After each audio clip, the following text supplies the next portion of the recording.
Close everything, you know, the usual. Hi, hello, welcome to a bonus stream. We're just going to read more Book of Hungry Names because I need streaming practice. And I got a free evening. I've already done my university work and I can play more Batman or I could go live. So let's go live, huh? Alright. I'm going to read this. If you don't know what we're up to, you're going to have to watch the VODs, which you can get to by, you know, checking the link on Twitch or going here. Yeah, you can check it out, have a good time. Otherwise, just lean back and enjoy my voice as we continue the adventures of Penny the Silver Werewolf. They're a big nerd.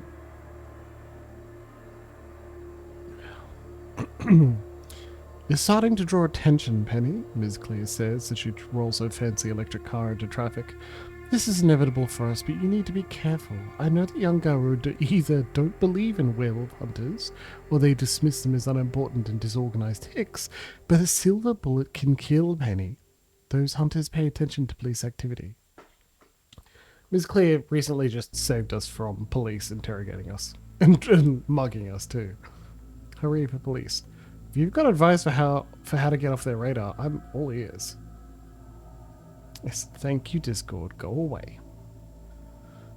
A guru who understands when to worry, Miss Clear says. That's rare and commendable. I can handle, let's say, modest payments that will keep the police or worst organized hunter groups from seeking you out. I don't have a lot of money, you say. You'd be surprised by how little money it takes to buy someone, Miss Clear says. Maybe even a bit saddened to learn the real number. She stops her car where the main road intersects with the dirt path that leads to your house. It's ugly business, the glasswalker says, but sometimes necessary. You don't want humans getting organized, not unless you own them. Passenger door opens silently. You get out.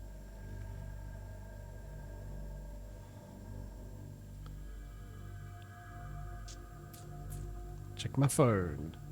Bank statements. You're doing okay. You can get your account over $700 for the past few days and you have some 5s and 10s in your wallet. Neat. How much is it going to cost someone to fix the heat?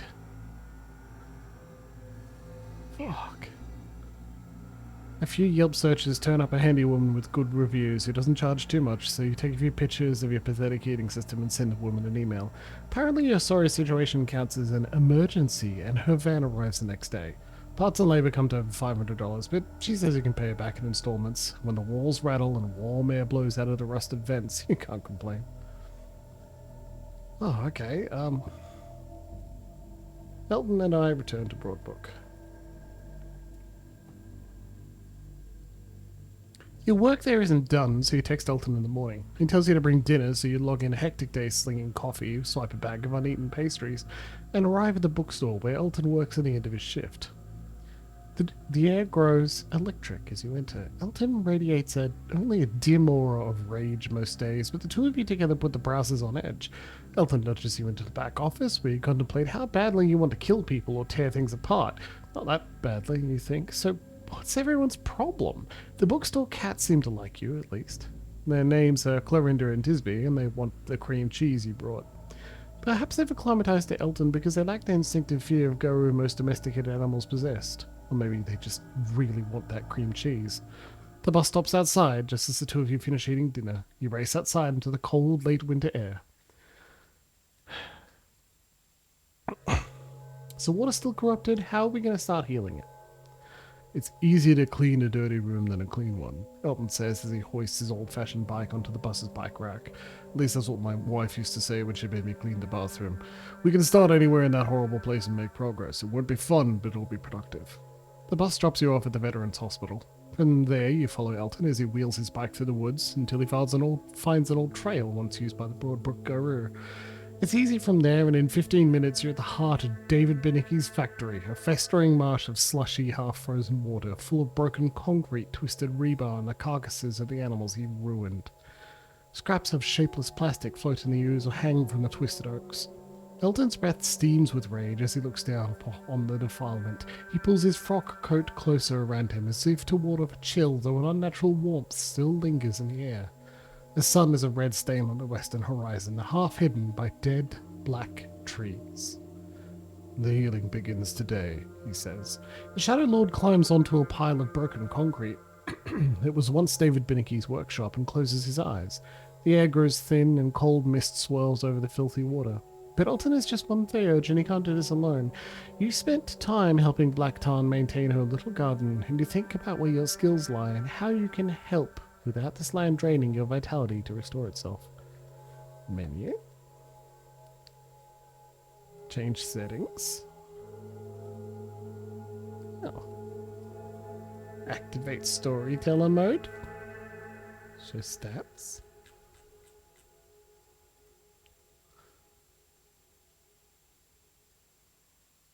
Modes.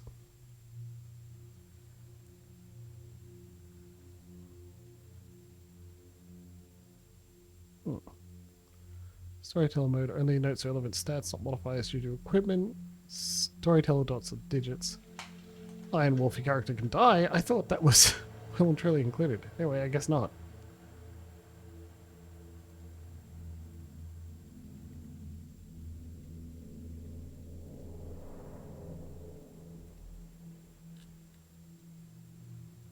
Oh, that's just information. Okay. Activate storyteller mode. Thank you. Turn to the game. Well educated in the spirits, I combine my occult lore with Elton's by naming the spirit to this place. Read, Elton says, handing you some folio bound in green cloth. The Order of the Invisible World by Casimir Lubizik. A small tome, in the short of archaic rambling English, that tells you that the author preferred to write in Latin. It outlines some of the more common nature spirits found in this part of North America. You haven't read this exact text before, but you recognize some of the names. Transcribed from languages now extinct. And, looking out on the defiled landscape from on top of your workshop, you can feel them by their absence. Healthy spirits have fled this place, leaving only feeble worm filth, or worse, nothing at all. You and Elton recite the names, though, and as spiritual energy radiates from the Shadow Lord, you feel tentative responsive. Then the responses grow less tentative as the knots of corruption dissolve, and then all at once a pulse of spiritual power from Elton frees the knotted and sickly spirit paths in the defiled swamp. Life energy flows around you, and then out into the wilds in a burst so powerful you can almost see it. Branches sway, snow swirls across the desolate landscape, and then the spirits come rushing in. They wash over the land. Some dance and laugh. Others howl with rage or shine with tranquility. Protean spirits of the wild. Delicate geometric shapes loyal to the urban tribes. The shades of ancestors and fallen heroes. Elton shouts their names, not like a sorcerer chanting words of binding, but as a man calling out to old friends. The air grows thin and sparkling as you see into the umber and watch the spirits settle around the periphery of the defiled Broadbrook cairn, far enough away that the worm stuff in its heart will not taint them, but comfortably close to their old abodes. Your shifting vision perceives 3 places where spirits have settled. You see each place simultaneously, in shifting fragments of shattered mirror. The deep trackless woods where no regular mortal has ever stepped, black trunks, white snow, pure shimmering streams that wind beneath crystalline ice. The barrows are the ancestors, quiet tombs of werewolves, and their allies slain at the Battle of Graves Farm, or battles centuries ago, low grassy hills marked with Garou glyphs and rough-hewn stones, wreathed in ghostly mist. the liminal zone between the wilds and the people of the map. Your right eye sees wretched urban blight, polluted and accursed, but your left eye sees a frenzied realm of teeming spiritual activity. Red bricks, rusted metal, feral cats stalking the alleys, clever spirits that have learned to adapt and survive in the shadow of humanity. Penny, Elton says. The sound of rushing water. The last remnants of David Benicki's dam sinking into the mire. Cold wind races through the valley. You're freezing, your hands and face numb. Elton's lips are blue, but he's smiling. Did it work? You ask. The sky is still red. Wait, the red is to the east now. It's dawn. The Kayan, the heart of our power, is still hopelessly defiled, the Shadow Lord says. But some spirits are coming back. You should visit them once we finish here. With the strangled umbral energies flowing again, the rest of the day is spent in simple trash cleanup, bagging rubbish, sorting through equipment, and texting one of the surviving members of the three families, Lucinda, to rent a truck and cart all the heavy junk away. You keep expecting to feel exhausted, but the liberated energies of the land energize you, and you're hard at work sorting through David Benicki's tools, you plan to sell them, when you uncover a selection of bladed weapons, all matte black steel. Elton holds one up and sniffs it, as if he can smell evil, and then he shrugs. These are good, Benny, he says. David may have been a wasteman, but he knew how to forge. I know you're not much of a close-up fighter. Of a close combat fighter, but you should have a weapon on hand. These weapons are magnificent. Before he invited an unclean spirit into his flesh, David Benicki understood what dwelt in the heart of a werewolf and how to shape a guru's spiritual temperament into a physical object.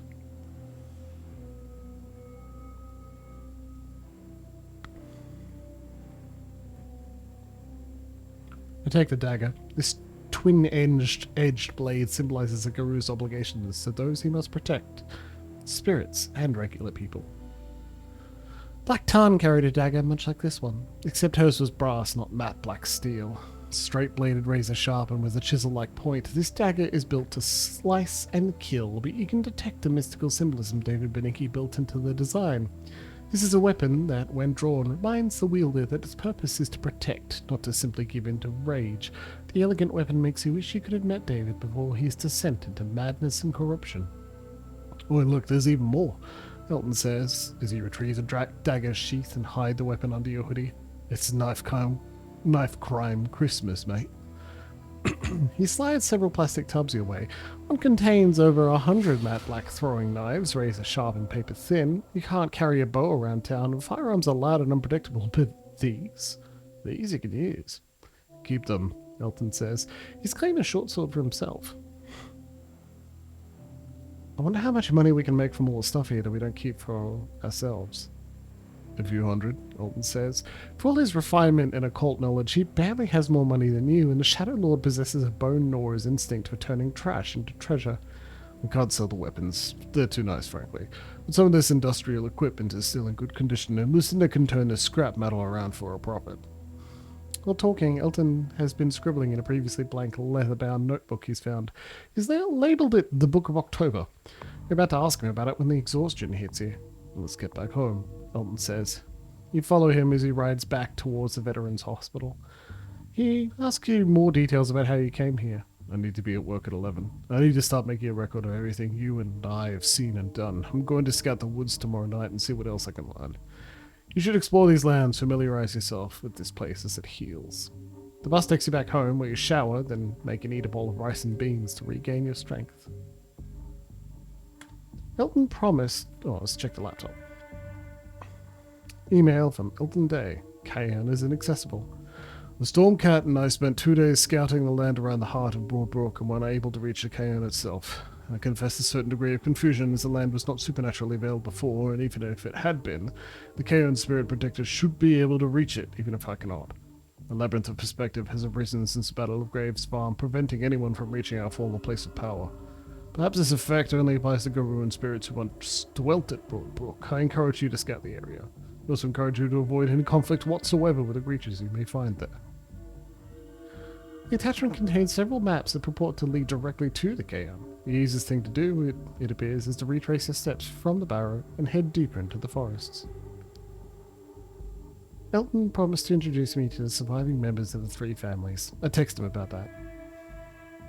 He sent the text, they head to Bizette's and spend the morning packing coffee in £1 bags for pickup. Elton sends you an email after lunch with the addresses of Roscoe Than. I'm mispronouncing that, I'm sure. I'm sorry, Roscoe.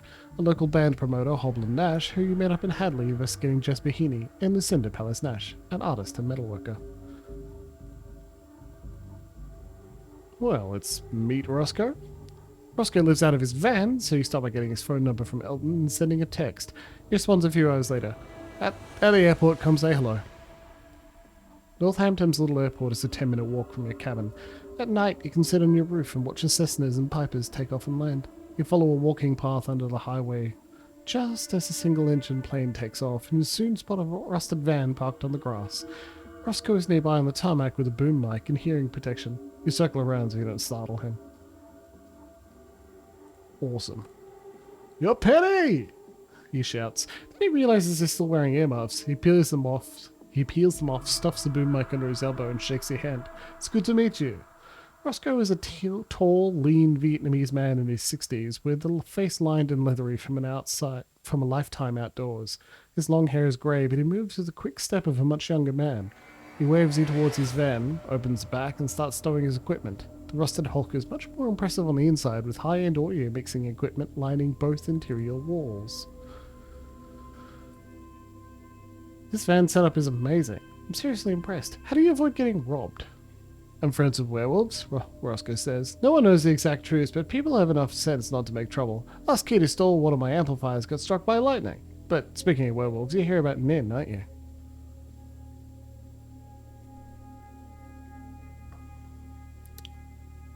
Is it? I hear she lost a wolf and can't get it back, even under the moon? Horrible to imagine a Garou losing her rage. Roscoe nods.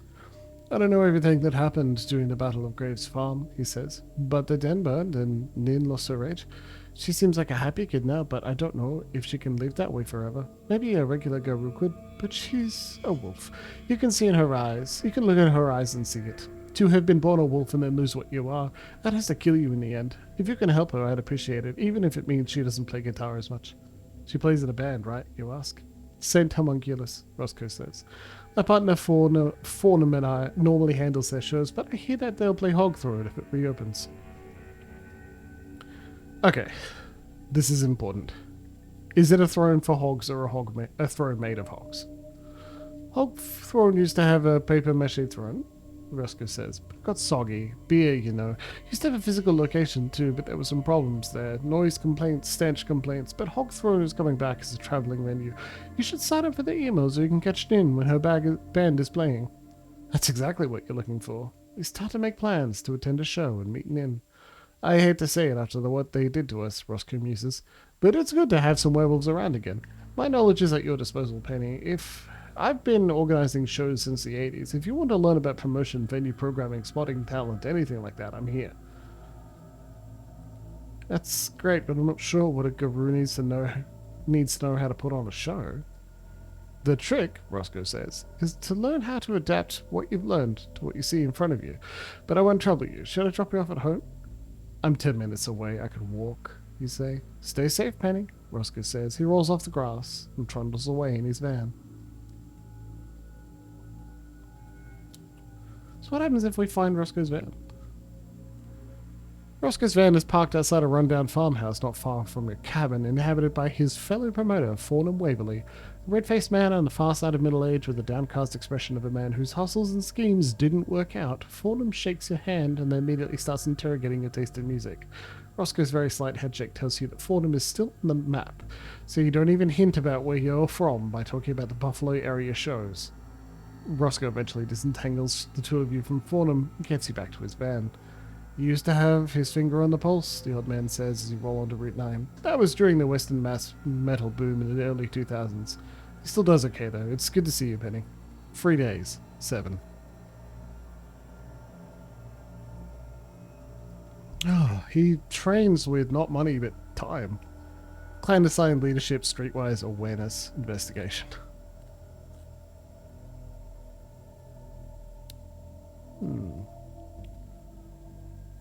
Let's meet Hoblan Nash. You meet Hoblin Nash once before while investigating a healing place in Hadley. The locals didn't seem to like him, and even a cursory investigation turns up quite a few people who can't stand Hoblin Nash. His reputation is of a paranoid crackpot and a fringe survivalist, but Hobland also knows how to cover his tracks. Fortunately, you're a capable investigator, and after talking to a local archery equipment wholesaler and a few auto mechanics, you have an address, or at least a vague area. Hobland is just over the border in West Hampton. It's inconveniently far to walk, but you need to hone your travel skills in Lupus form. You bag your clothes, change, and make the run to the winter woods, arriving at your destination in less than an hour. After shifting back and getting dressed, you study the compound. Hoblin's place consists of one trailer covered in snow, some kind of hobbit hole-looking underhill bunker, a wooden shed, and a jeep parked under a metal carport covered in solar panels. This isn't some kind of macho survivalist compound. You see a greenhouse and raised beds for a vegetable garden, the former thriving at the moment, though the latter is buried in snow, and a finished but uninhabited goat pen. "How did you find me?" the man with the pistol asks, aiming it at your head.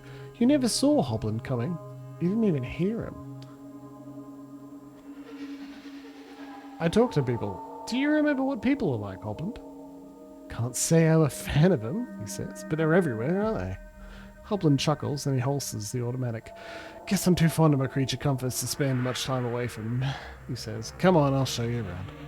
The survivalist is obviously proud of his compound, and in your professional opinion as a werewolf, he has a right to be. This isn't some rich moron's idea of off-grid living with canned pork and 2 Range Rovers. No, Hobland has thought it through. Farmed food, flowing water, solar power, security cameras and motion detectors, that's what got you, and an armory that's only huge because Hobland collected the weapons of the dead Garou after they all died. But when you see him studying the weapons, you see the depths of his rage. Hobland is no Garou, but his fury is still terrifying. You can see that he wants revenge, bloody, terrible revenge on those who destroyed the Broadbook Cairn. You wonder if he'll ever get it. This place is impressive, and I like that there aren't any people. "Just me most of the time," Hobland says. "People used to visit before the Battle of Graves Farm, to visit, to learn, not just to crack open a beer and watch the sunset, but now all that's left is this." He gestures to his arsenal. "Maybe that'll change. I wonder if I can still teach." Hobland walks in a full circle around you in silence, not looking too impressed.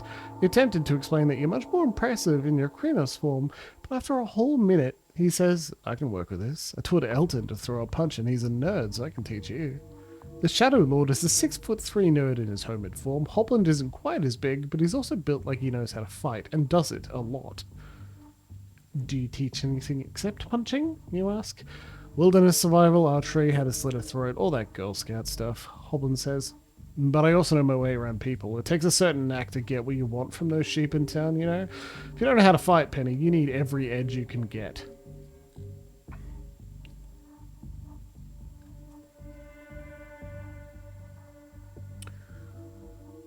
Aim, combat, survival, intimidation, subterfuge. Not bad. Let's leave his compound and meet Lucinda Pallas-Nash. You cut back through the woods toward home, but the moment you step out from under the canopy, you find the sun is shining and the wind is warm enough that you can comfortably remove your hoodie for the first time since you got here. Winter still clings to the branches, but the air smells like spring. Maybe it's time to talk to Daphne Clear about getting back to work. We're not doing that yet. We're leveling up. Lucinda Pallas-Nash. Lucinda has a studio in the Florence Arts and Industry building, which is far enough away that it's easier to take the bus than walk. A big whitewashed building is easy to navigate. You find Lucinda between a botanica and a dance studio. A horrific humanoid puppet hangs above the entrance. It looks like you're burning to death in an old building with a tin roof, and the tin is melting onto your eyes and igniting your hair. You don't like the puppet. "Don't mind him," Lucinda says, bustling around a huge conic armature of twisted steel. "He's harmless." Lucinda Pallas-Nash is a white woman in late middle age, short and round, but with a core of muscle like a blacksmith. She wears her frizzy hair tied back in a bun and dresses in a stained smock and old combat boots. Lucinda has the friendly smile of a high school art teacher, but her eyes are sharp and just a little bit zealous, the same eyes as the pictures of Frida Kahlo and other surrealists pasted onto the walls.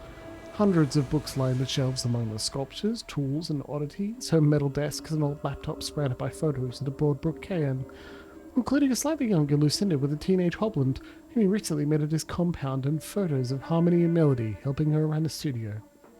I bet you're here to learn, Lucinda says. Oh, she's great. Good job. You sure? But first, why don't you tell me about your work? I gesture to the armature. This is for a haunted house, Lucinda says, pointing at the cone-shaped armature. I have the scythe around here somewhere. The Scritty Lagotti puppet just needs a tune-up. He'll be back with the band in a few days. I work in just about every medium there is, from glass to 3D modelling, and of course I promote my own work, which is never easy. You find yourself standing before the huge poster of Frida Kahlo. She's always an inspiration. Her, Leonora Carrington. Hello, Leona. Remedios Varo, unconventional women who thrived after a horrible war. Well, thrived as much as they were allowed to. As I said, it's never easy. Truth is, I make most of my money from teaching nowadays. Of course, I can't charge one of the guru. Elton says you're another broke drifter like we used to get when the can was strong, so I shouldn't try shaking you down. She spends an hour giving you a full tour of her workshop. Lucinda is a natural teacher, full of energy and enthusiasm for the things she loves, but also hard-edged and practical. Art is a practical business, she explains. No tube of oil paint ever gave a damn about an artist's vision. No creditor, either. Welcome aboard, Leona. I hope it's kind to you. Your phone chimes. You check it. Your boss wants you in early tomorrow. There's also an email from Elton waiting for you.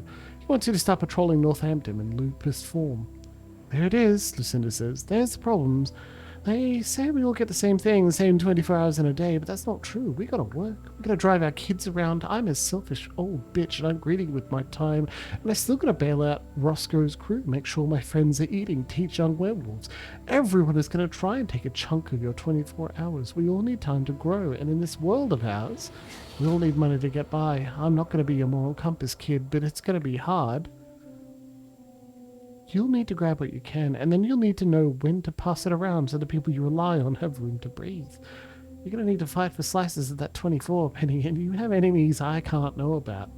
Buying this piece gives you time to learn. Buying me some clean canvases, or hobbling some gear when he can't acquire without showing his face, also helps. But it's never easy. Everything's a fight, isn't it? Time is money. The more you have, the more you can spend to support your human teachers, and the more you can learn from them. Woof. See, I said something's drinking. You managed it. Good job.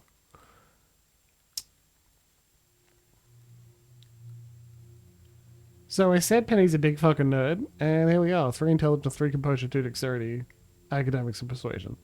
Where do you think I should focus? Wherever you want to be, wherever you want in order to be happy and fulfill your dreams, Lucinda says. Wish I could say that, but we all gotta survive, right, kid? The werewolves of Broadbrook were city wolves, if you can call this little town a city, but most of them didn't work jobs. Linus worked at a radio station. He was sort of like you.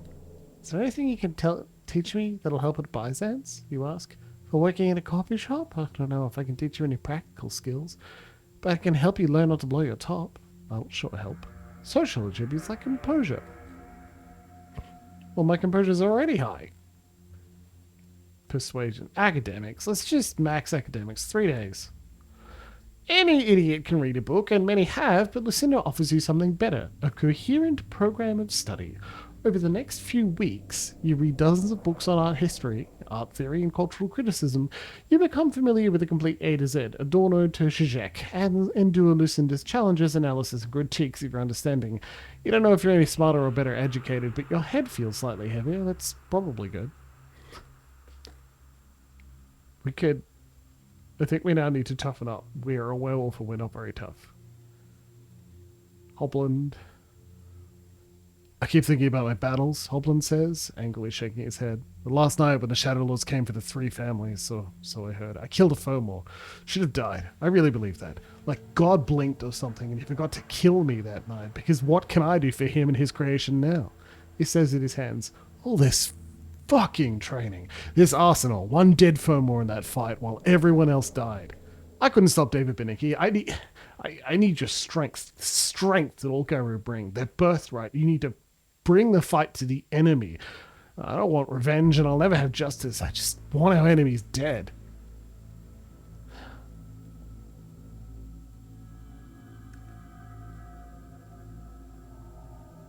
I'm here to learn what happened, Hoblin. Killing takes care of itself.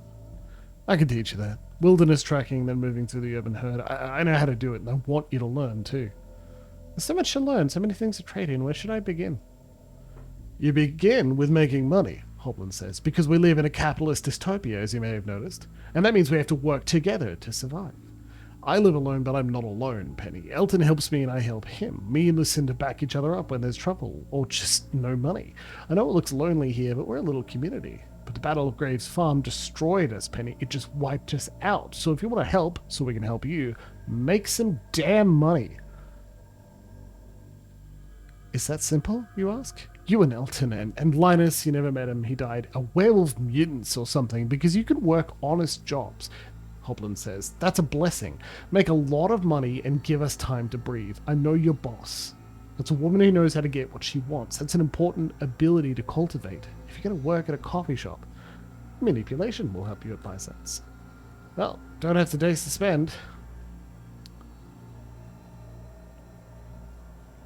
Our resolve is low. Let's fix that. With your previous training in archery, you're not surprised when Hoblin tells you that the best way to hone someone's patience and focus is time spent in the wilderness. You're not here to learn about herbs and tracks, though. Hoblin stations you in a blind not far from his compound and tasks you with recording everything you notice. The first day lasts 12 hours in the freezing cold, and you have to compete with the audiovisual recording equipment Hoblin is set up near you. You record every animal you see, everything you hear, in a little spiral-bound notebook. Not good enough. The next shift is 16 hours, then 36. It's brutal, but you keep recording. And after hours of this misery, you start to react automatically to everything worth noticing.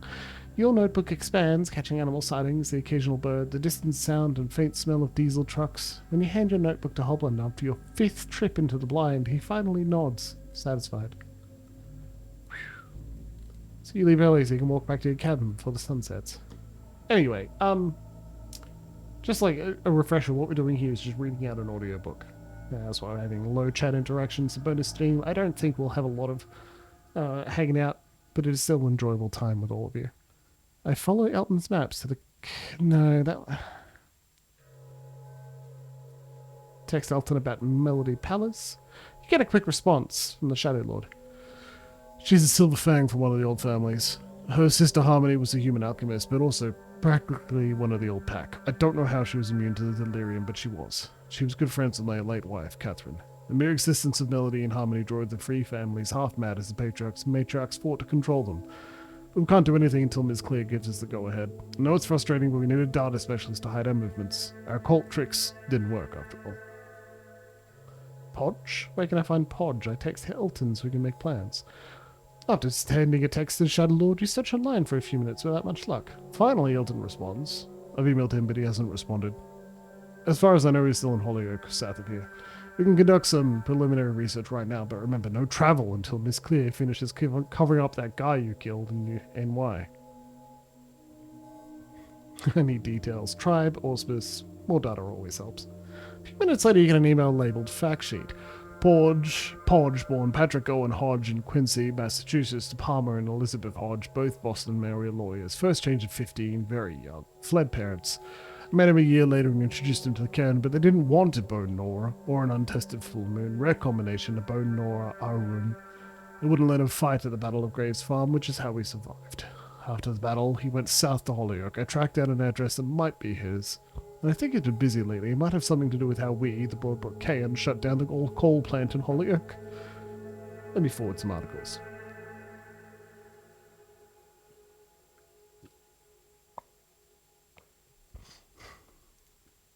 You read the articles Elton sends you. Mass Live, 2014.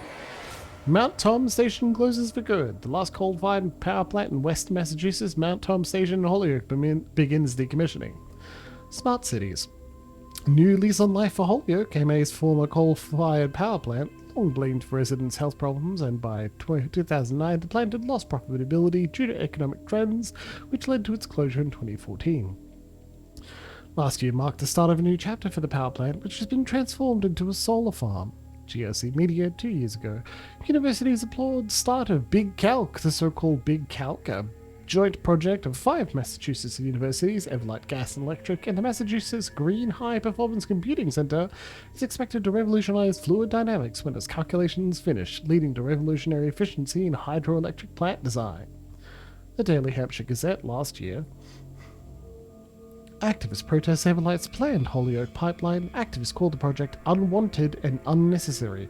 The project is currently suspended, but in a statement, Everlight Special Operations Director Mike Sullivan said, "Enhanced reliability of aging pipelines is necessary due to cahoots." Earlier this year, Beast of Everlight spotted at Hardcore Show, as Gavandern had its beast sowed as Holyoke deep in the bowels of Everlight Gas and Electric, spotted just last week according to witnesses, banging its monstrous head or heads at a hardcore show. Rumours circled that the Beast of Everlight was driven mad witnessing a woodland massacre, perhaps the Battle of Bloody Brook that ended King Philip's war. Is the Beast of Everlight King Philip himself back from the dead and forced to serve the board of directors? Or WWLP.com this year. Protest at Holyoke home of Everlight director results in 5 arrests. Cited for trespassing at the home of Mike Sullivan, Everlight's director of the Big Calc program. Also cited for disturbing the peace were Parker Lodge of no fixed address and Parker Lodge. Patrick Hodge? It could be. What about Mike Sullivan? It's such a common name that you can't get much useful information. No address. But a visit to Everlight Gas and Electric's website turns up no one named Mike Sullivan. The name shows up in reference to the Big Calc, but you can't get any details, not even a picture. Nothing about the Beast of Everlight either. The 2 people next door claim, without evidence, that Everlight Gas and Electric is holding an alien in the bowels, both people use the term, of their facility. Though that seems unlikely, you know about the Holyoke pipeline because Clay's pack disrupted the original plan to run a pipeline from the Dakotas all the way to Boston, through your home in northern New York. Sounds like a smaller version of the project is still underway. Those responsible for the pipeline invasion operated using dozens of shell companies, none of which lasted for more than a few years, except Everlight. They've been around for decades and they're not a shell company. A broad-ranging energy consortium, they supply oil, gas and other power sources to large swaths of New England. I remember hearing about some of their shady dealings, but it was outside of your old territory, so you don't know much. Maybe Scarpa could tell you something. Email Scarpa and ask him about Everlight. Relying on Scarpa's willingness to fight for Gaia, whatever your personal differences, you compose an email asking about Everlight's involvement with northern New York pipeline battles. This was before your time, but Scarpa may remember something that no legitimate newspaper would report. You conduct more research as you wait. You can't get far, but Everlight, with branch offices in Holyoke, Worcester, Hartford, Connecticut, and Troy, New York, spent years aggressively pushing for new pipelines to supply New England with fracked gas out of Canada. They met defeat in New York, Clay's greatest triumph, but succeeded elsewhere. Nothing in these news reports strikes you as obviously criminal or unnatural, but that's just a mainstream news. I conduct more research on this big calc that seems to involve Holyoke power companies. GSC Media is a font of information on the Big Calc. The core idea is simple. The equations necessary to understand fluid dynamics, how water flows, are unbelievably complex, as math-intensive as Big Bang research or the particle research they conduct at places like CERN. The Big Calc is a huge number crunching operation that uses computational power from Massachusetts Green High Performance Computing Center, linked computers at the colleges, and a proprietary high-performance system at Everlight Gas and Electric, to solve certain previously unsolvable problems in fluid dynamics. Supporters, including local environmentalists that Everlight reached out to, according to one article, claim that the discoveries will lead to vast improvements in the efficiency of hydroelectric dams and related renewable energy technologies, encouraging energy companies to move away from coal and petroleum toward renewables. Detractors argue that the sheer amount of energy required to perform these calculations, energy still drawn mostly from fossil fuels, is so enormous that it's not worth it. The arguments have raged back and forth on GRC's media network for years, culminating in a protest outside an Everlight executive's house a few weeks ago. But the detractors haven't been able to stop the operation, which is scheduled for completion in September of this year. So the clock is ticking, and Daphne Clear still won't let you get back to work until she's satisfied that she's hid evidence of her activities. Annoying. Where can I find Nim? Roscoe said that she plays with a local metal band called Saint Homunculus, which tours around Western Mass. There are a couple of venues here around town. You might be able to check out the band's online schedule or in person. Of course, you still need to wait for that glasswalker to give you the go-ahead to act. She made a good case about how she needs to cover up all that killing, and you feel obligated to respect your elders, but it's frustrating. Okay, that's that. Let's have our last side quest before we email Daphne. I follow Elton's maps to the Cairn. You want to go at night to avoid being followed. Forecast on the next full moon says that this is a low of 35 with no rain or wind. That'll work. After a long and frantic day at Byzance, with Pembe in a terrible mood because of a surprise health inspection, then a hasty dinner of wheat thins and root beer before you head out. An old man stares at you from the moment you get on the bus, but he gets off one stop before you and Elton is waiting, frock coat turned up against the wind. When you reach a veterans hospital turnaround at 6 p.m. sharp, you saw him in his dreadful Krenos form, an engine of destruction wreathed in the darkness of his patron's spirit, but now he seems tired. He barely manages a British greeting syllable honked vaguely in your direction. Great phrase. You okay? I worry about this guy. Yeah, mate, just tired. I can feel tooth marks on the bones. Worry about yourself. Well, let's go, you say, but Elton doesn't move. Come back before dawn. I'll be waiting here. To your unasked question, Elton says, neither Scorm, Cat, nor I could reach the Cairn. It's mazed, if you'll forgive my coining a term. Hopland, who also fought at the Battle of Graves Farm and who is an ordinary human. Hello, Silver Stitches. Hello, Toddler K. I'm glad you get to join me. Remember to say Dada.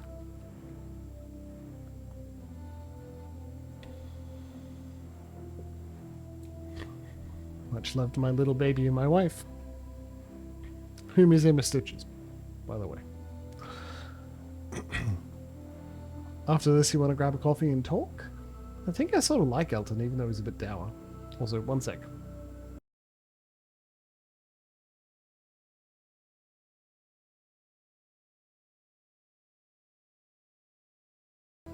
Leaning forward, muting everything, trying to clear sinuses. Hello, little baby.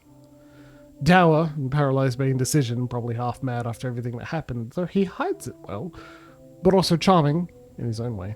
If you find anything useful in there, Elton says, I'm buying dinner. Or breakfast. It's a deal, you say, and head off. Don't get killed, he calls after you. I'll wait inside. Good advice. It's like Elton still can't quite shake the rust out of his joints, but you can't just stand outside in the freezing rain reminding your English werewolf how to flirt. The woods are cold and it's already getting dark. Your breath steams, but you're wearing basically all of your clothes, which means you're warm. Off. Night. Off. It's probably shutting Emma's tablet. Off. Shut. Good job. Because he's a sweet little baby. Of course he did. Woods are cold and it's already getting dark. Your breath steams, but you're wearing basically all of your clothes, which means you're warm. You get the physical printouts of Elton's maps and you downloaded copies to your phone, so it shouldn't be too difficult, especially since it's just a preliminary scouting expedition. And of course, you've thought about what you want. You want to find something that shakes Elton out of his funk and banishes his despair. When you first set out, you dreamed of understanding, and obviously you'll need to figure out what happened at Broadbrook, but you also need to start helping the survivors now. Wisdom must have a purpose, but what can you do?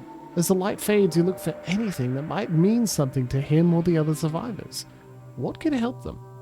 Of half hours travelling through deep, trackless woods, following the map towards Graves Farm, where the Broadbrook Garou made their final stand. These woods are old, untouched except by Garou and spirits. You don't even think the three families went this deep, and then, what the hell? Around the far side of the woods, staring at the main north-south highway that runs through the valley, I-91. Trucks rumble down the midnight road. What happened? Were you so focused on your plans you forgot to scout? You try again, scanning for evidence of worm activity, moving carefully because it's now dark despite the full moon. You step into... No, this isn't right. You're out behind Walmart in a rundown stretch of urban blight. And according to your phone, it's 5 in the morning. Your feet are freezing, despite your tall boots and double socks. It must be very confusing for you, Penny, I observe, as I hop gracefully onto a dumpster and regard you with my lambent blue eyes, tail puffy with static electricity.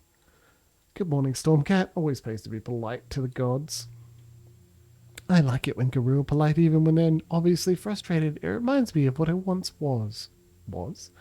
The spirit of Broadbrook Cairn. One of them, at least, but I've been turned inside out and diminished, and whatever there is now doesn't want anyone else getting in. Not spirits, except its own, I assume. Not Garou, not even regular people. You can't reach the Cairn, Penny, but you can start chipping away at whatever is in there. Seek out other Garou, then have them restore the lands around Broadbrook. Until then, I am in exile, and the poison in the Cairn will slowly spread until it consumes the entire valley. Before you can ask another question, I slip back into the Umbra, leaving you to answer Elton's increasingly frantic texts while a stray cat runs for shelter. After a long delay caused by bad connection, then, he responds to you. So that's your answer, then. No one can reach the Cairn, unless Stormcat is right and we can start restoring the nearby lands. I fear that's our only chance, and I am on the other side of town despite having you offered breakfast in exchange for your excellent work. All I can offer you is a bone gnawer of wisdom of my old friend Patrick. If anyone near you can fairly be described as a noodle lady, ask her for something for the black dog. Noodle lady. You look around this wretched slum as it wakes up. A garage door rolls open and you smell hot oil. You're able to follow your nose past a line of Chinese men, all ages but all men, to an elderly woman. She stares at you with irritation and talks to you in Chinese. You try Elton's secret code phrase and her lined face breaks into a smile. Thought you all died? Noodle lady says. She sets you up at a little plastic table with piping hot bowl of seafood soup. The words crab soup for breakfast sound unappealing, but the soup is light, hot, and covered in fresh green herbs. The men chat as they receive their breakfast, mostly in English, as they all speak mutually unintelligible dialects. You eat slowly while texting back and forth with Elton. On Rosemary Street, or what's left of it. There used to be a bookstore, a record shop, and an antique store. He tells you stories about this place when the bone gnawers guarded it. You eat and read. Probably all gone now, but maybe we can find Patrick or another bone gnawer. I need to get to work. Thanks for letting me babble about the old days. You take your time eating the soup, but then one of the men gets your attention and says, "Only way!" You follow his pointing finger to a bus. Probably the day's only bus. You hop to your feet, thank the noodle lady, and get home around sunrise, and squeeze in a few hours of sleep before you have to go to work.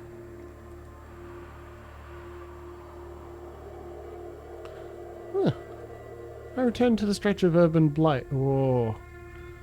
Barrows, urban blights, deep woods. I think, let's go. I return to the stretch of urban blight where I spilled out after looking for the cairn. Maybe I can find something there. Between the once sacred forests of Broadbrook and the parking lot for Big Lots at Walmart is an astoundingly ugly zone of urban blight, a smear of brick and iron that refuses to let nature reclaim it. People still squat in the old brick buildings, and twice a day the bus rumbles up to a battered stop and picks up or disgorges the wild-looking locals, but this is a kind of urban blight that only proximity to the spirit world can cause. It's shockingly ugly, with trash in the brick alleys and rusted metal leaching toxins into the groundwater, but there's also something grand and defiant about the place. People live here. Good people, more often than not. The spirits here are good too, some of them at least. This was once the home of Broadbrook's bone gnawers and a meeting point for itinerant silent striders. An urban werewolf could still make his home here and work to restore this place. The old buildings... Sleep tightly, Gunner. Yeah, it's good soup. Huh? Sleep tight, enjoy. Drift off and have a lovely, restful evening.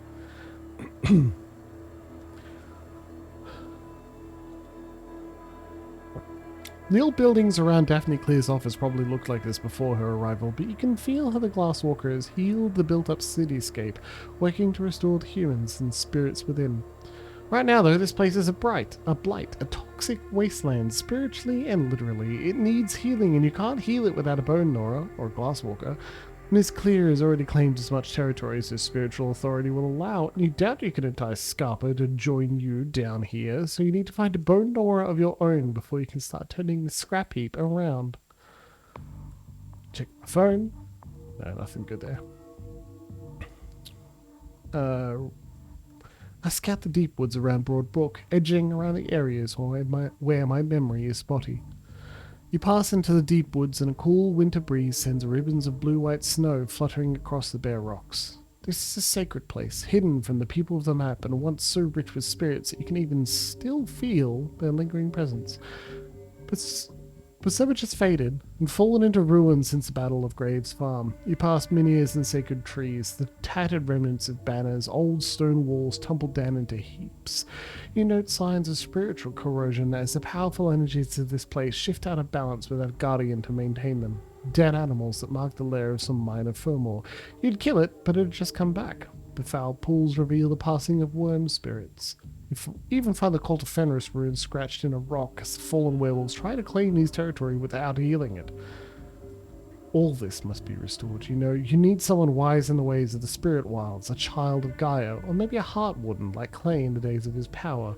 Until then, this forest is beautiful but powerless. Eventually its spiritual potency will turn rancid and this place will become a breeding ground for Banes. I return to the barrows where I fought the Fomo. The barrows are cold even in the middle of the day, which you think is better than the hot meat reek that hung over them when David Benicki reigned here. You and Elton destroyed the Fomor's crude dam, allowing the water to flow freely again, and now a shimmering river winds among the hillocks and standing stones.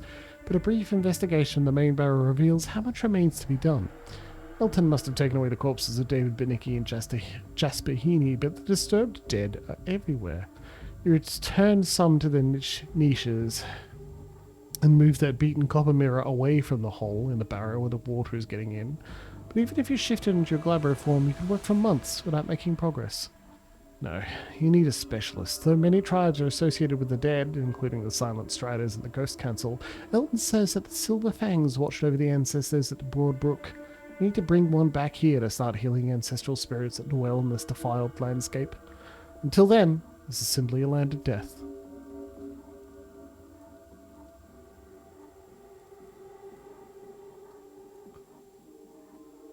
We're broke right now. Bare minimum in our account to avoid penalties and a few dollar bills. I've waited long enough. I emailed Daphne Clear at GRC Media and tell her that Elton and I have work to do. You fire off an email that, while scrupulously respectful of Ms. Clear's higher status, makes it clear that you too have obligations to the Guru Nation. The response is almost instantaneous. First, Ms. Clear forwards you and Elton 2 news articles. Air Force veteran killed by Rottweiler in Lancaster from BuffaloNews.com, and Holyoke police officer killed in semi-truck crash on I-91 from WWLP.com. The man you killed, the one with the lance back in New York, and the one Elton killed while investigating David Benicki's workshop. The text arrives for both of you a minute later. That wasn't easy, and there are loose ends that hunters might detect. You 2 children understand that people hunt us, right? I will be watching your performance in the months to come. Elton takes you without including Ms. Clear. That's as close as we'll get to permission.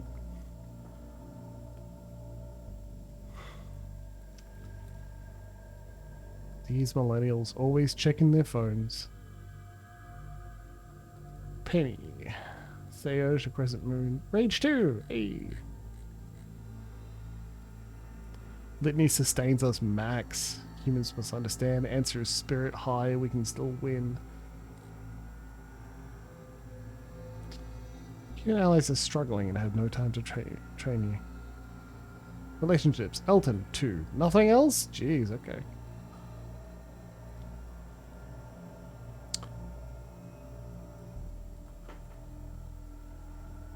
Let's go to Hogthrone. That sounds hilarious. It's time to find Nin. I tell Elton about Hogthrone, and then we go get the Wolfborn. You sure you're ready? This journey may take you and Elton into danger. Ready as I'm gonna be. We're going to Hogthrone. You check the post-host flyer. Hogthrone is open tonight in Hadley, and St. Homunculus is playing. Elton, you up for a trip to Hadley? To find Nin? Yeah, let's go take in a Hogthrone. Sure. I've done some research, but apart from Bandcamp, there's very little online. I think Hogthrone has problems with the police. Or maybe Nin doesn't want Daphne creeping on her. I heard that. Daphne, get out of here. This is private business. Do you have anything useful you can tell us? I didn't come here to listen to you discuss your favorite TikToks and K-pop stars. I'm here with information. The Cult of Fenris is back. Oh no. They're the fallen tribe, right? They turned against the Litany in the Garou Nation. They consider themselves to be all that's left of the Garou Nation. To them, the other tribes have gone soft and weak. They view all of us as traitors and cowards tainted by corruption and weakness. And you take that seriously? No, Elton, my opinion on the cult is the same as yours, and for similar, eminently practical reasons. They're nasty, cretinous little bigots, but they're bigots who believe that they have a coherent ideology. Are they threatening Nin? That's essentially it, Elton. Fenris is moving on Nin because he thinks she's weak, and from what I've learned, she is. She is. From what I've gathered, Nin has permanently lost the wolf. This is not the temporary embarrassment we all suffer, especially glasswalkers. This might be permanent damage. Where'd she see it last? How droll. My point is that Nin may be too psychologically damaged to rejoin your little pack, or whatever she suffered during the Battle of Graves Farm. After whatever she suffered. On the other hand, we cannot leave her to the mercy of the cult. This is useful information. Thank you, Elton. I'm glad someone understands I'm actually trying to help. You now have 3 useful pieces of information. The cult of Fenris is trying to claim territory in the valley. Nin has lost the wolf to a degree none of us has ever experienced. And your online communications are vulnerable to intrusion by a spider. Use them however you wish. I'm going to call Roscoe. We'll take his van to Hadley. Penny, be ready to depart in 1 hour. Roscoe's van rolls onto the end of your dirt road around 8 o'clock, and then rolls into town and picks up someone you only vaguely know, some other old burnout named Fornham. Roscoe tells you that Fornham was a promoter in San Diego during the golden age of West Coast punk. That's slightly less interesting than the burrito Elton gives you, which you eat as you roll east over the bridge. The van retraces your last trip to Hadley to investigate Jasper Heaney as Fornham pays a CD of local metal bands in the 90s. Normally, Elton says, speaking quietly so Fornham doesn't overhear. I want to patrol these lands in lupus form. We've neglected them for too long. Also, you need practice running across a footbridge and when bicyclists aren't using it. But I don't want to miss the show. Nonetheless, as Roscoe turns onto a badly paved road, Elton peers out the window and says, "Stop the van." You roll to a halt. Elton snuffs the rest of his burrito, then pulls the van door open and almost instantly disappears among the trees. "What's up?" Fornham asks. "Stay here," Roscoe tells Fornham as you follow Elton into the woods. You find the Shadow Lord standing in a grassy field, just barely screened by the budding spring trees. It rained all last week, but now the mud at Elton's feet is dry enough that it's starting to crack. He's wearing his familiar frock coat when he turns to note your arrival. His white mezzanine t-shirt is a pale blur in the fading light. Beyond him, spherical structures of brick between 5 and 8 feet high dot the field. More are visible deeper in the forest. The wind whistles among the bricks, and it sounds like a woman screaming. Elton hesitates and forces himself to examine the structures. This close, you can see the remains of glyphs covering some bricks, but every one has been effaced, smoothed away. The outdoor bread oven graveyard. At last, we found it.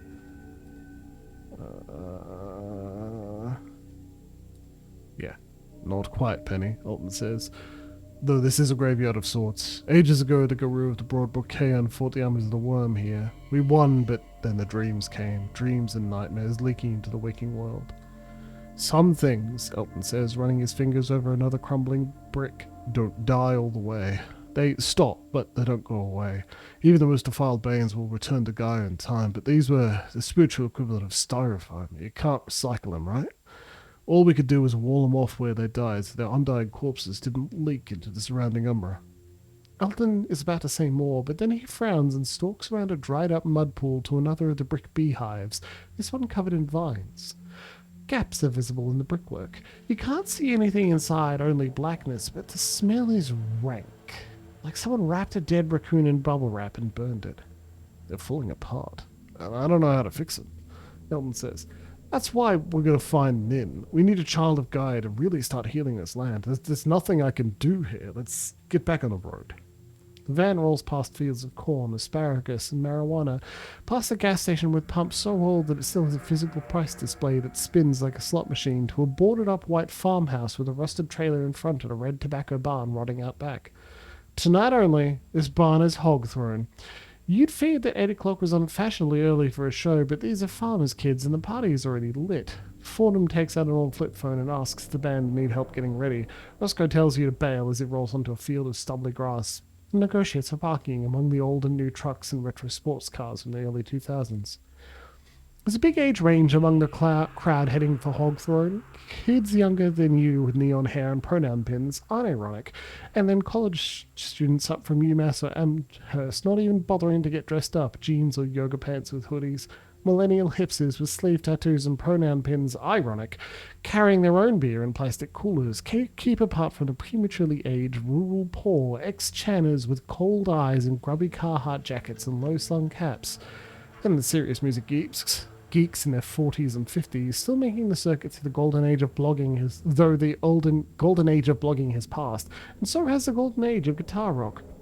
Some have their teenage kids with them who are already trying to escape their parents and hook up. A smattering of old burnouts like Roscoe and Farnham still chasing the high they remember from Fish concerts or maybe even that old tie-dye band. Walking Dead? Dead Bears? You forget the name.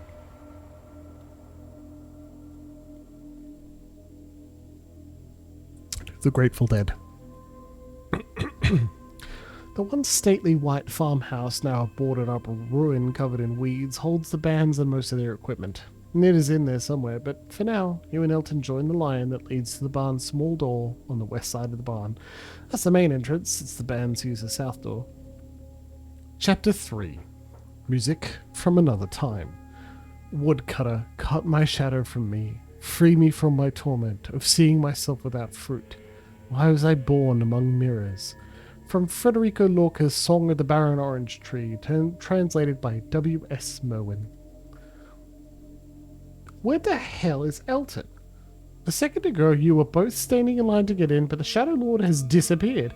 Aren't Brits supposed to be good at queuing? A wall of sound from inside the barn rattles your tall boots. Screaming guitars and a vocalist who sounds like he's getting flayed alive. Hey Penny, a familiar voice shouts over the vocals. You turn and see your boss standing behind you. Pembe wears an elaborate costume of black veils and fishnets and nonetheless reveals quite a bit of her ample flesh.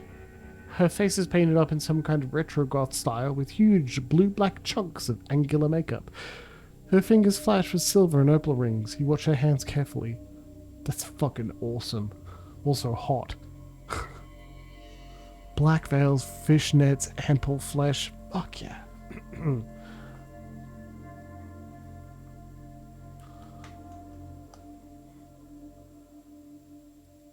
I'm actually looking for a friend. What brings you to Hogthrone? She asks. I'm not going to start a fight. Oh, hey, Pembe. Do you know that everyone who works at Byzance can't find their tips? We've been talking about that. Nice. Wish she was in the goth gear, but fair enough. Talking, she says, eyes widening theatrically, behind my back? That's not something that family does, Penny.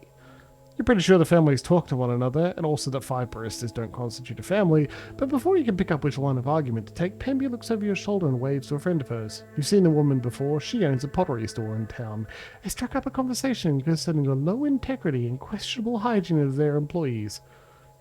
You try to ignore them until you're able to pay your $5 and head inside. The sonic assault is immediate as you step inside. It sounds like Elvis in a bag of wrenches fell into a combine harvester. The lead singer is dressed like Hermes, the Greek god, with a ducktail, a rhinestone-studded leather jacket, and a magic wand. This must be Psycho Pompadour, the rockabilly band. From what you've heard while standing in line, the schedule is Psycho Pompadour hosting a Drag King show, then Scritti Ligotti, then Nin's band. You push past the winner of the Drag King contest, a leather-clad figure with a huge white wig and pantaloons made of motorcycle parts named Bonnie Prince Harley, and look for Elton, but he's already vanished into the crowd. Your hunt for David Binnicky also involved the Furmore hunting you through an unfamiliar city in the depths of winter. By contrast, the crowd here seems friendly, despite your quietly simmering rage. You don't spend a lot of time around friendly people. You permit yourself to relax for a few minutes, listening to the jangling rockabilly music, and get a feel for the place. It's much less threatening than old war stories about Hogthrone's early days led you to imagine. There's an actual stage here, with curtains and spotlights. There's even a kid-friendly zone away from the bar for the under 18s called the Ball Pit. But as Psycho Pompadour shifts from Lottle Shakin' going on to Yama Mama, you remember that you're here to find Nin. She's probably in the farmhouse getting ready. It's guarded, not by ex-commandos or anything, just show security, but you'll need to be careful to avoid trouble. You might also want to track down Elton. He might already be trouble. What about the cult of Fenris? The local dirtbags might know where cultists are. And speaking of local dirtbags, Pemby still hasn't paid you all she owes. Maybe it's time to look for a side gig. Oh. Wits awareness. That's the most reasonable. I follow my intuition to track down Elton and make sure he's okay. Elton vanished like a ghost 15 minutes ago, and you haven't seen him since. This is supposed to be a group venture, and after what Daphne Clear told you about the cult of Fenris, you're wondering if Elton already ran into trouble? But one thing you know about Guru is that their rage clears a path, so you look for gaps in the crowd and find one. Elton, a theurge, usually leaves a wake small enough that it's hard to follow, but his blood is up as he hunts Findin, and you have no trouble following the trail of nervous partygoers. And there he is, peering through a knotty hole in the north wall. But he's not looking at the farmhouse. What is he up to? Has to be her. Elton mumbles. Who, you ask? Elton jumps and turns and says, You saw the Stormcat in New York, right? We spoke, you say, trying to see through the knot. Elton waves you into place and you can detect a ripple in the tall grass, like a promise of a storm wind.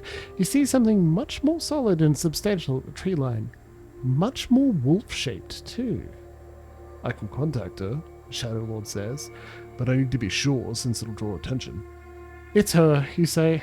You recognize the way I move, even though I'm inhabiting a different cat from the last time. Hello again. I hope you're enjoying yourself more now that winter has ended. Elton breathes out. Perfect, Penny, thank you. Then he gestures and the big grey blur startles. I, of course, already know where you are. I look right at you, then make my way up to the barn roof. She seems to like you, Penny, Elton says. Talk to Stormcat. I'll keep watch outside. The barn roof is full of holes. You head away from the stage until you spot me perched comfortably on a broken rafter. You note that I look healthier and more sleek. This is, of course, still a diminished manifestation, but at least I have regained my elegance of form, my swishiness of tail. Swish.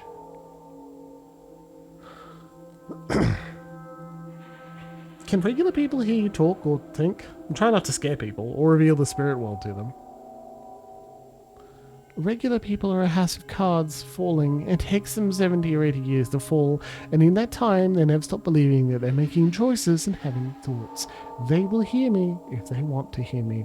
If I were you, and right now I almost am, I would worry about the cult of Fenris and their mortal allies, not one much diminished pack spirit. But I'm not here to entertain you with lively discourse, Penny. With another elegant swish of my tail and sensation of rain on grass, I vanish into the shadows of the rafters. The cat, of course, remains. She looks around in confusion, perhaps how aware of how diminished she's become, then scrambles onto the roof and disappears. But I'll be back. Don't worry. Drag King show ends with Bonnie Prince Harley crowning a new prince consort, to general applause. Everyone throws empty borgs at them like it's rice at a wedding as Cycle Pompadour plays them out.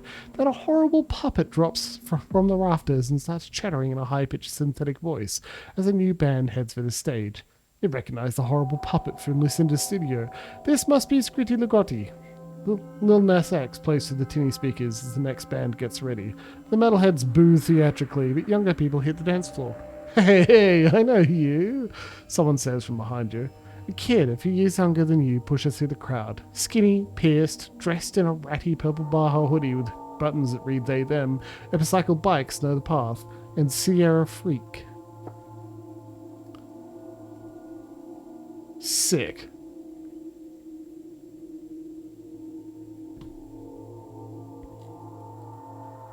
You're Penny, right? You work at Bison's? I handle deliveries there. You've probably seen me. I'm here to cover Hog Throne and the mess with all the other clubs. Do the other clubs not live up to their name? Because we're on a farm and I haven't seen a single hog. It actually used to have a huge big papier-mâché throne, Nomi says. But someone stole it. There was a much stronger hog theme or vibe when they were in Northampton. I've been following Hog Throne since before I moved out here, actually. In addition to my bike courier job, I actually do some investigative reporting. I have a byline in cahoots. They show you the website on their phone. The O's in cahoots are two crazy-looking eyes. An online rebunking service dedicated to revealing the strange truth around the world, Nomi says. And I'm here because there's all sorts of strangeness around Hog Throne. Some kind of real estate deal went bad last year and had all sorts of aftershocks through the valley. Hog Throne was just part of that.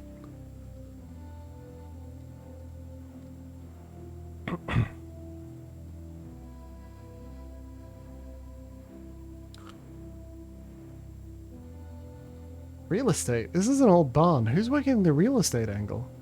That's what I don't understand, Nomi says.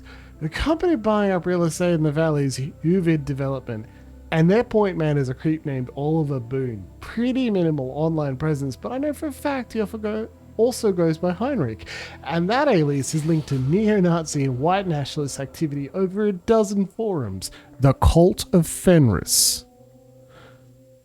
And Boone is interested in this place, you ask? I'm not sure. Nomi says. Either Hoover Development wants to intimidate Hawthorne, or they see some value in an old abandoned farm with water table problems.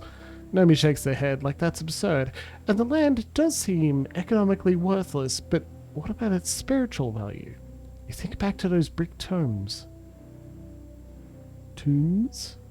Tome. Tome sounds like book. Tomb sounds like grave. Roscoe works in the curtains beside the stage, fiddling with a laptop and some kind of jury-rigged power system. The speakers switch over from canned music to the microphone. The horrible puppet that fronts Scritty Lagotti introduces the band. Then they get right into Dr. Locrian in Jerusalem, apparently one of their hits. But even as the crowd starts to get excited, a chill runs to the people immediately around you. You turn to ask Nomi what's up, but they're gone. Maybe they do have some self-preservation instincts. You spot them a moment later following the other Hogthrone manager, Fornham, trying to ask him questions. Something is wrong. It takes you another minute to spot the source of the disturbance. 3 men and 1 woman. The men all in hunter camera, the woman in colourless streetwear. The crowd clears away like fish avoiding a shark. You've seen that pattern before. Fear. Fear of rage. They're Garou, and not just any Garou, they're practically incandescent with rage. If they start anything, they're going to trigger mass panic. As Scritty Lagotti plays obliviously on and most of the crowd ignores them, the Garou approach you. You? What did you do? You're that boy from upstate New York, the apparent leader says, bald with a brown goatee and bright blue eyes, short, at least compared to the other men, as he's not quite 6 feet. When he stops in front of you, the stink of him keeps rolling like a cloud of poison gas across the trenches. Everyone still near you retreats from the musk, leaving you alone with the other Garou as they fan out. The leader chews his lip and says, "You're on my land, and you didn't introduce yourself to Fenris." Fucking hell.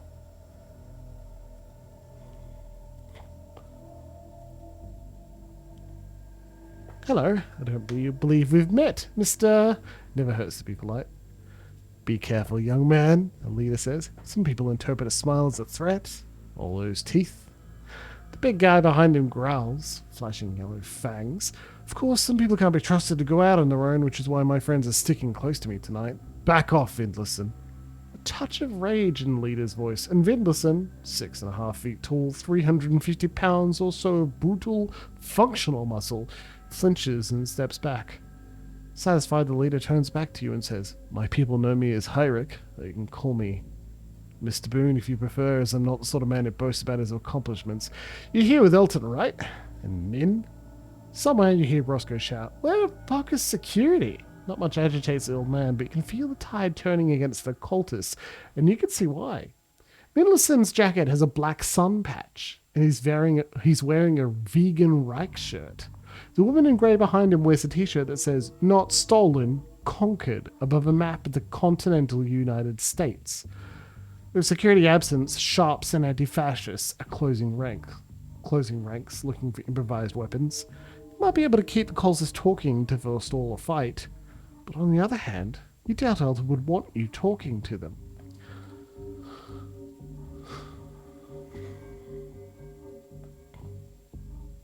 And you're here with Fenris, the mad wolf, except I don't see him in your little pack. Maybe I can keep him talking with insults. "We're all mad wolves, Penny," Heinrich says. His tone is conversational and bantering, but his companions look like they're in agony, as if any amount of civility is torment. The cultists know what they are. It's the rest of you who've forgotten. Shadow Lords plotting with immigrant gangsters. Silverfangs seeking deeper into clannish degeneracy every year. We wanted to work with the other tribes to find strength in all of them. We looked so hard, but there's none. The broad book failed, and look at what's left. The girl here lost the wolf, a pathetic cripple. And you're here to what? Rescue her? Is it out of pity? The Scritty Legotti finishes Dr. Locrian in Jerusalem and starts up, brushed with shadow, dusted with darkness.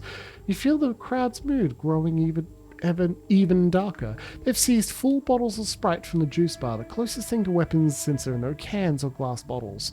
If Heinrich notices, he doesn't seem to care. Fuck these fucking Nazis. You can stop being a Nazi or you can die. Those are your choices.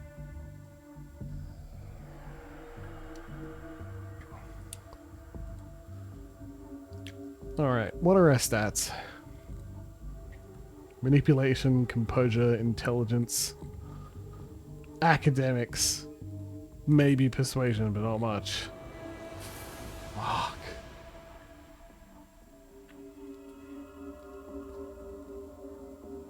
Oh, composure, awareness maybe? Yeah, that's probably our best. I let him talk and try to get a feel for him, staying carefully neutral. Fenris isn't a fan of pity, I take it. I punch him in his stupid face. I wish. We're not fans of the weak, Heinrich says. You keep him talking, hoping for something useful, but he just bloviates, expanding on his own philosophical theories. After a few minutes, you get the impression that Heinrich is mocking your attempt to get him to say something incriminating or tactically useful.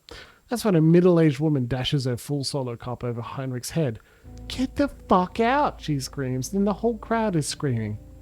And 2 more cups are mostly full Borg, and a litre bottle of Mountain Dew smack the cultist. Beer and alcoholic Pedialyte slosh over your tall boots. Somewhere you hear Roscoe shouting, "Where the hell is security?" But you can see at least 4 guys in hog-thrown t-shirts pushing through the crowd. They separate Heinrich and his people from the increasingly furious crowd. Heinrich looks your way with a self-satisfied smirk on his face, despite the white claw dripping from his beard. We spot Roscoe in the crowd shouting furiously. From what you can hear over the band, there are supposed to be more security personnel, and Heinrich should never have gotten inside. Roscoe is furious, and it seems like something has gone wrong with Hogthrone already. We try to think it through. The cult is here in the valley because of the destruction of the Broadbrook Garou has left a power vacuum. But why are they here, specifically at Hogthrone? Do they want Nin?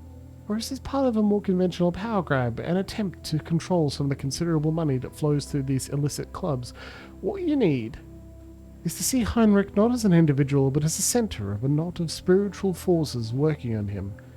These aren't your thoughts. They're mine. Actually, I have some more thoughts to share. I'm worried that these cultists are going to hurt people unless they stop them first. And they will. Roland can't wait to offer himself. Roland, the bearded fellow, he can't wait to offer himself to Fenris.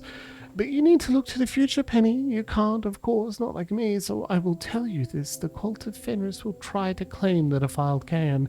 Unless they are stopped, the resulting battle will be worse than what came before, and it will not end well for any of us. Ignore her, Elton says. The flickering lights turn his face red-orange, then blue-green, then back, as he strides through the crowd towards you.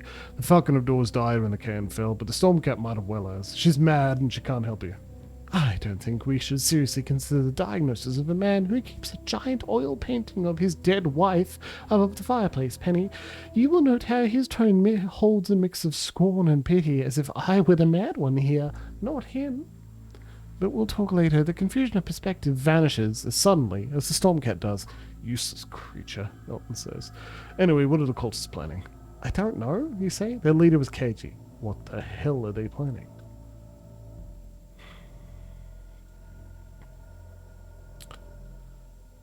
I bet they want to know more about the corrupted Kaon too.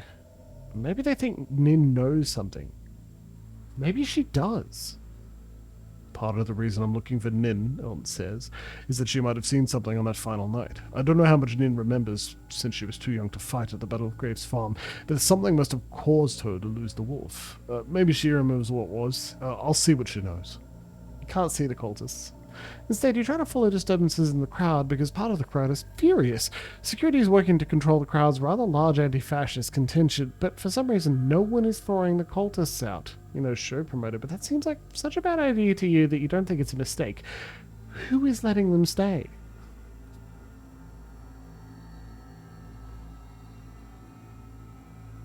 What happened to that woman in grey who was with the cultists? She just vanished. One thing about a party in an old tobacco barn is that you can just look through the slats to see outside. Outside you see smokers, people taking calls, and a big crudely rigged up junction box covered in wires that run into the barn and then down toward the street. You spot her outside, on the far side of the barn from the white farmhouse, smoking a cigarette. You get a good look at her when the headlights of a parking car slice across the field.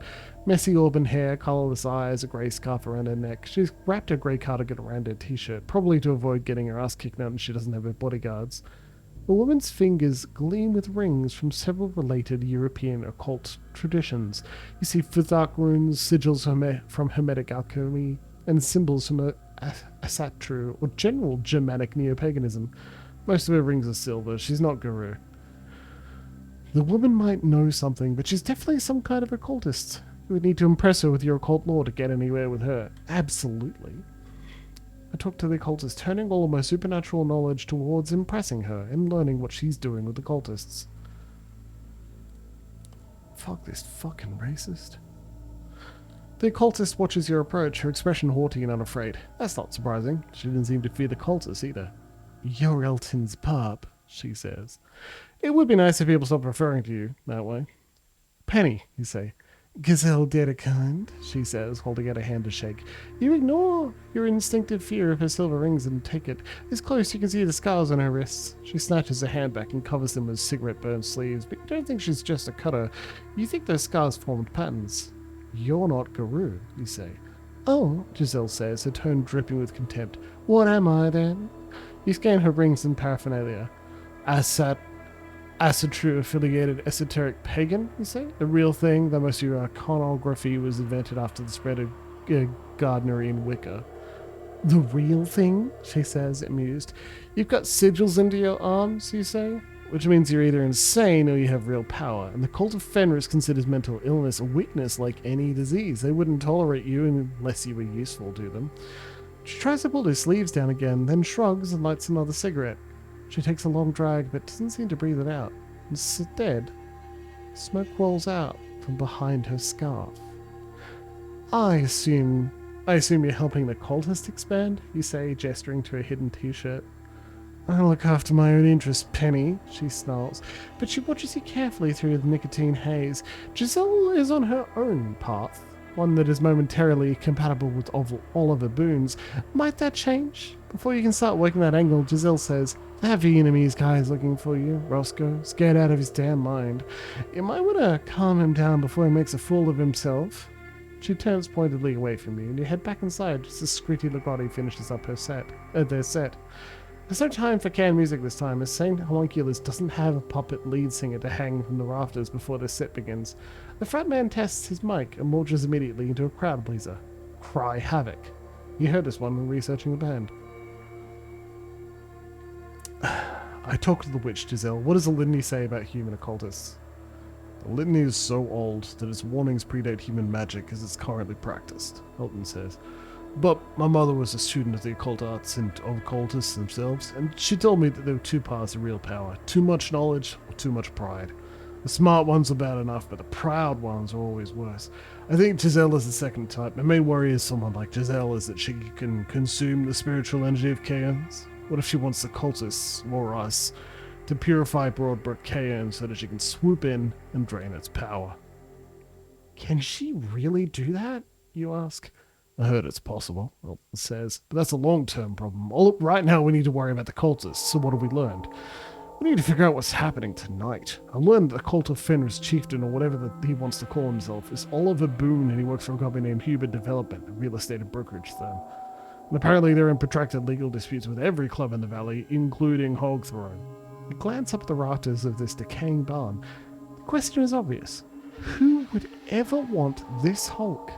I have an idea, Alton says to your unasked question. The cult don't care about the farm. They're trying to exert control over the clubs because clubs are good sources of revenue, and the cult of Fenris is cash flow problems.